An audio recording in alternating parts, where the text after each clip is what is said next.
next guest was the last person to stand on this stage and tell jokes before it all went south. Now he's in charge of the U.S. Department of Transportation. That doesn't happen much. He's joining us from Washington, D.C. Please welcome Secretary Pete Buttigieg. Hello, Secretary Buttigieg. How are you? I'm good. It's good seeing you. Boy, we didn't know. Obviously, you didn't know. None of us knew that when you came here and you were nice enough to fill in for me, that you would be doing a show in front of no audience. You found out that day, right?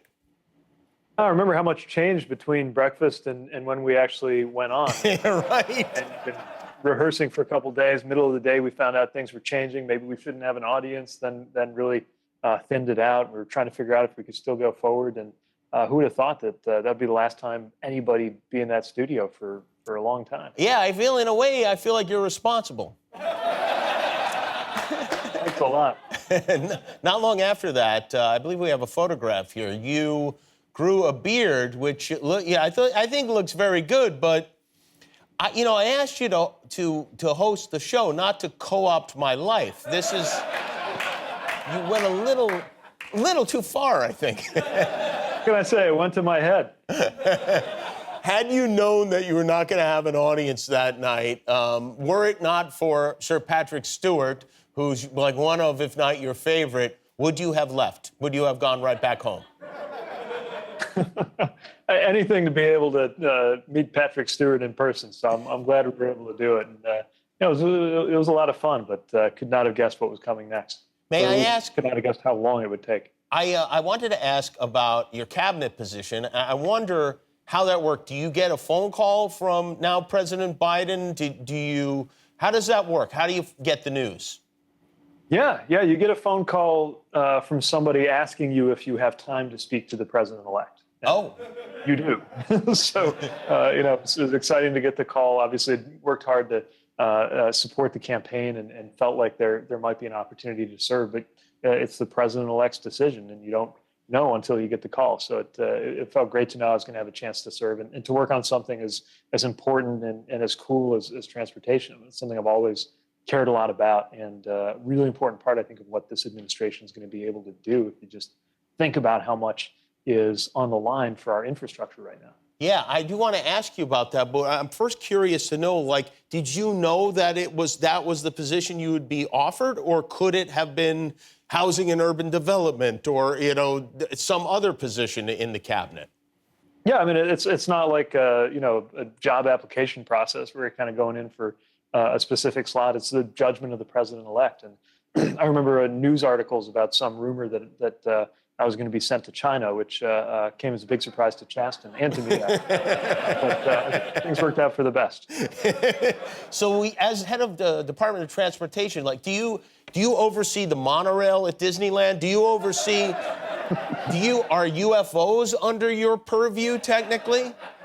I guess they could be. We have a commercial space travel, so it could. I mean, it's amazing. There's the stuff people know about, right? Planes, trains, automobiles. We do a lot with airports. We do a lot with roads and highways. But then there are things you don't think about a lot. I mean, pipelines, hazardous materials. We're in charge of time zones. I try not to let that power go to my head. But by the way, daylight savings time coming up this weekend. So very important to us here at the Department of Transportation. Everybody remembers to spring forward. It's a whole bunch of... Hold on, you're in charge of time zones? Yeah.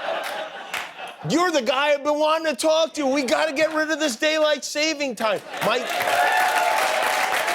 son, he woke up at 6 o'clock this morning. We need consistency. We must do away with this curse.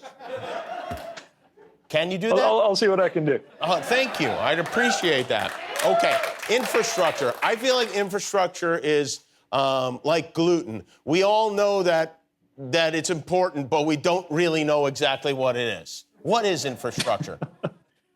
So I'd say infrastructure is what makes it possible for us to move people and goods around this country and for us to go about our lives. And the deeper it is, the more important it is to us. The whole idea is that you don't have to think about it that much. You wouldn't be able to go about your life to get to work or school or your loved ones or whatever's important to you unless there was a good way to get there. And that's why roads are so important. That's why transit is so important. The truth is not everybody has infrastructure that they can count on without having to think about it. And that's where we come in. We got to make that better. And yet you ride to work on a bicycle. Isn't that spitting in the face of transportation itself?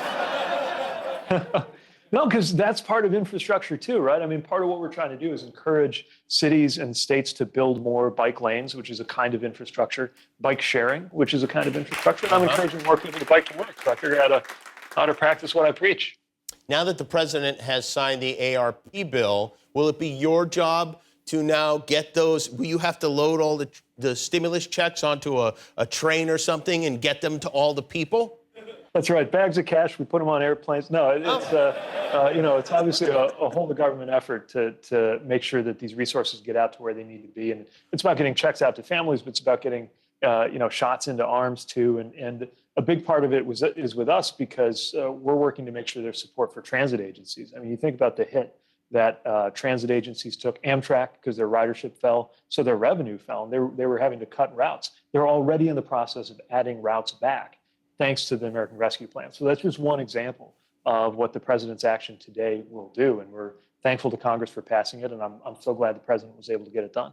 Secretary, where do you stand on self-driving cars? Have you been in one? Do you see that as something that's going to happen? And if so, when will it be very common? So we don't know yet. The real answer is as soon as the technology is ready and as soon as we know that it's safe. There's a ton of potential and there's a ton of possibility. But for the last 100 years as a country, we've been making sure cars are safe based on the basic assumption that somebody's going to be driving it. So we've got to make sure that it works, that it can work in different conditions. But there is a ton of possibility. It could really change the way we relate to cars, because if the car can come pick you up, it may become more of a service instead of a thing that most of us own. And that in turn means you don't need as many parking lots. Family finances would be different if you only pay for using a car instead of owning one. That's probably still a few years out, but it is something we're actively thinking about and preparing for right now. You know that Fox News tomorrow is going to take this clip and say, Pete Buttigieg wants to take your car out of your garage. Nobody's taking your car, but there's a lot of exciting stuff on the horizon. Also with electric vehicles. You look at the automakers coming up with these all-electric vehicles that perform so well. Obviously great for the climate, and really exciting to see that grow too. Have you had any discussions about jetpacks? Because when I was a kid, we were promised, I feel, jetpacks. And I felt that by this time, if somebody told me the year 2021, I believe that will be our primary form of transportation. And I would like one of those. Where are we on that? You know what? I will look into it right away. Thank you. You haven't? Oh, no. The fact that you haven't worries me. Well, I've been focused on the time zone thing, but we'll get there. Well, thank you for, yes, let's get rid of daylight saving time, and then we'll get the jetpacks in. Thank you again for filling in for me last year. The gang at Wetzel's Pretzels across the street misses you. In fact, they miss everybody. Still bummed I didn't get the job. Secretary Pete Buttigieg, everyone. Thank you, Secretary. We'll be back with Adam Duritz. Hi, I'm Jimmy Kimmel, and this is The Internet. I made it myself. Hit subscribe if you like it.